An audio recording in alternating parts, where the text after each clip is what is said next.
안녕하세요. 인생노트 최경철 사무총장입니다. 보통 호스피스에서 10일간 음식을 안 먹고 물을 안 마시면 대부분 돌아가십니다. 그런데 어느 할머니가 계셨는데요. 2주가 지나도 안 돌아가셨습니다. 살이 없고 뼈만 남았는데도 죽지 않고 견디고 계셨습니다. 병상에서 딸이 둘이서 어머니를 잘 돌보고 있었는데 다른 자녀가 없냐고 물었더니 막내딸이 있었다고 합니다. 그런데 그 막내딸이 10여 년 전에 어머니랑 싸우고 지금까지 서로 보지 않고 지냈다고 했습니다. 어디에 사냐고 물어봤더니요. 걸어서 10분밖에 안 걸리는 집에서 살고 있다고 했습니다. 호스피스 사회복지사가 가서 딸에게 어머니가 기다리고 있는 것 같다고 꼭 오라고 했지만 딸은 오지 않겠다고 했습니다. 사회복지사가 포기하지 않고 그 다음날에 한 번 더 가서 부탁하여서 딸이 왔습니다.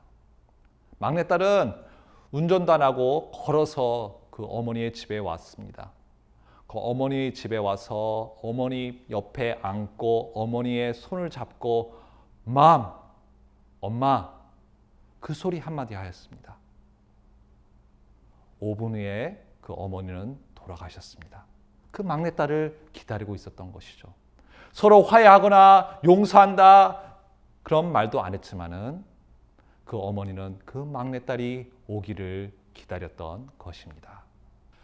그 어머니는요, 막내딸이 미웠지만 사랑도 했던 것입니다. 많은 사람들이 사랑의 반대말이 미움이라고 생각합니다. 그러나 사랑의 반대말이 미움이 아닙니다. 사랑을 하면 미움이 없고 미워하면 사랑이 없다고 생각하는데 잘못된 생각입니다. 사랑해도 동시에 미워할 수 있습니다. 내가 누군가를 미워한다고 해서 내 안에 그 사람을 사랑하는 마음이 없는 것이 아닙니다. 오늘의 인생 노트는 미워해도 사랑을 할 수 있다입니다. 여기에 빨간색으로 밑줄 쫙 그어주세요. 어떤 아버지가 자식이 어렸을 때 처자식을 버리고 집을 떠났습니다. 자녀들은 아버지를 미워했어요. 그리고 자녀가 성장해서 어른이 되어가는데 그 아버지가 암에 걸렸다는 소식을 듣고 어쩔 수 없이 그 자식들이 아버지를 돌보게 되었습니다. 아버지는 별 대화 없이 돌아가셨습니다. 자녀들은 엄청나게 울었습니다. 그리고 사별 가족을 참석했는데 본인이 아버지를 미워하는 줄만 알았는데 사랑을 하였다는 것을 알았습니다. 아버지를 미워하여서 죽으면 속이 후련할 줄 알았는데 오히려 사무치게 아버지가 그립더라는 것입니다. 여러분, 사별을 해도 이혼을 해도 마음이 왜 아픈지 아세요? 미워했지만 사랑도 했기 때문입니다. 여러분, 어떤 사람을 미워해도 사랑을 할 수 있습니다.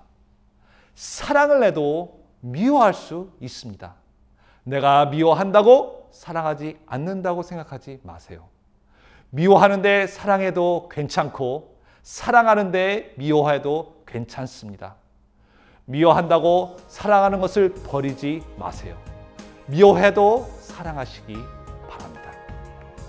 인생노트 최경철 사무총장이었습니다. 감사합니다.